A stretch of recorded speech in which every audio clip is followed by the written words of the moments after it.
Hey Santa, tell me a story, a really good Christmas story. Please, please, please, please, would you please? Ho, ho, ho! I've got the best story in the world for you, Pippin. It's a story of lessons learned, of growing up, of putting away childish things, about kindness, about love, dedication, devotion, and so many other lessons hidden in this story.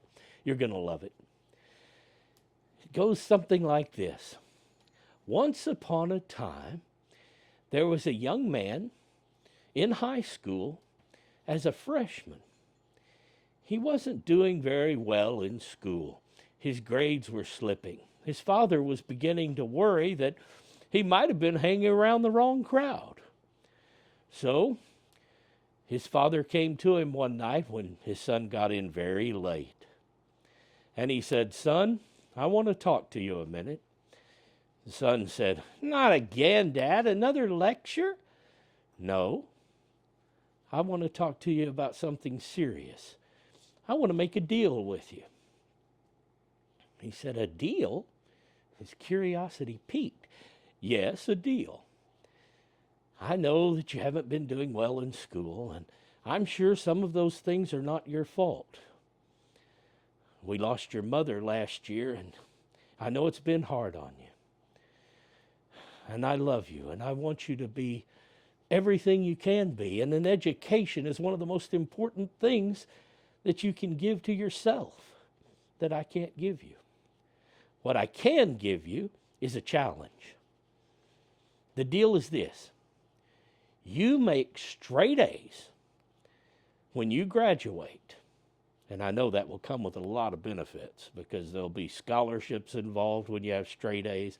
There'll be colleges knocking at your door.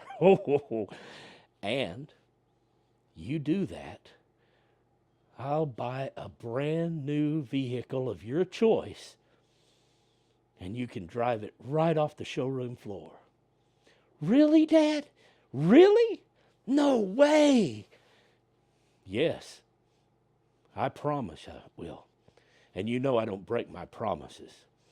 "Oh, Dad, this is awesome. Oh, I've got so much to do," he said. And then he went back to school, told all his friends, brought home magazines from every car dealership in the state, and sat down to pick out his new vehicle. But it didn't stop there. His dedication and devotion was so strong that he quit band, he quit football, he quit every activity that would normally keep a child in school. What was he doing? He was trying to show that he could do it and get a dream car, something he had always wanted. He studied hard. And when it came time, he graduated. He graduated as a straight A student. He could not wait to get home. He ran home and he said, "Dad, look at this." He had his report card clutched in his hands. "I did it! I did it!" And his father said, "Son," and with tears in his eyes, he grabbed him and he said, "I knew you could do it. I knew you could do it." And they hugged and cried. Then that night, the son showed his father which new car he wanted. It was a shiny red Corvette, his dream car. It was a little bit more expensive than what his father was ready for, but he did promise. So his father went out and went on a search. Then Christmas Day rolled around. It was time to open presents. Under the tree was a box about this size. His son could not keep his eyes off the box. Everyone sat around eating dinner, and all he could think about was getting in that box and driving his new car home. He couldn't wait. Well, He gobbled down his food, and then he looked at everyone in anxiousness, trying to say, hurry up and eat, without saying a word. But they knew. Everyone knew. They kind of took their time as a joke. And then it was time to open his present. He opened up the box. And inside was a brand new set of keys to his new car. No, it wasn't. It was a Bible. The same exact size as the box. The son was furious. He couldn't believe that his dad could be so cruel. He promised that he would give him a brand new car. And what does he give him? A Bible. And he threw the Bible against the wall and he ran out. When he ran out, he left his father in tears. He didn't know what to do. He was so sad that his son had reacted the way he did. But his son was furious. He never went back to his home. He avoided that home, the home he grew up in, the home where his mother had passed away with cancer, the home that his father had built for him. He never returned. Well, it was about 20 years later, and he got a phone call while he was at work in his new job. His new job was a car salesman. He was working on the lot that day when his father passed away, and they called and told him. They also said, you need to come and gather your father's belongings because there's no one else, and he left you everything in his will. So the son regrettably got in his car and drove to the home where he grew up. He went inside, had chills all over his body because he hadn't been there since that night when he threw the Bible against the wall and ran out. He walked inside, and the very first box that he saw out of all the many boxes stacked everywhere was the box with the Bible.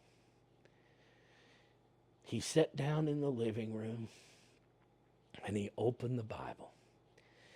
And inside the front page was a letter from his father. And it said, everything you need in life is in the pages of this book. And his son started to cry. The father said to him in the words, I love you. Go forth and prosper, my son. And he turned the next page, and there it was, a check for the purchase price of the shiny red Corvette with a picture of the car and the name of the dealership where he had purchased it. It was on hold for him, just waiting for him to pick up. The son broke down in tears. What have I done? I went all these years without saying a word to him, without talking to him, without telling him I'm sorry. If I would have just known, why didn't he tell me? At that moment, he understood. God shows us things when we're ready. He wasn't ready to learn the truth until that moment. And his father was right. Everything he needed was right here. The son sat there and cried for hours. And he read the Bible that he threw against the wall 20 years ago. He got to John 3:16, for whosoever shall call upon the Lord shall be saved. And he fell to his knees, begging for forgiveness and asking Jesus in his heart, and made him his Lord and Savior. He was saved that night, 20 years after he had thrown that same Bible against the wall. So you see, Pippin, you're never too old to learn. It's never too late to go to Jesus, and he really is the reason for the season. It's not the presents. It's not the food. Really, it's not even the company. It's Jesus. He's the reason we're all there. He's the reason that we need to remember. I hope this is a lesson for you, Pippin. God bless you and Merry Christmas, each and every one. And don't forget, everything you need is right here. Merry Christmas. Santa, that's a beautiful story. But what's a Corvette? Oh, Pippin, I love you.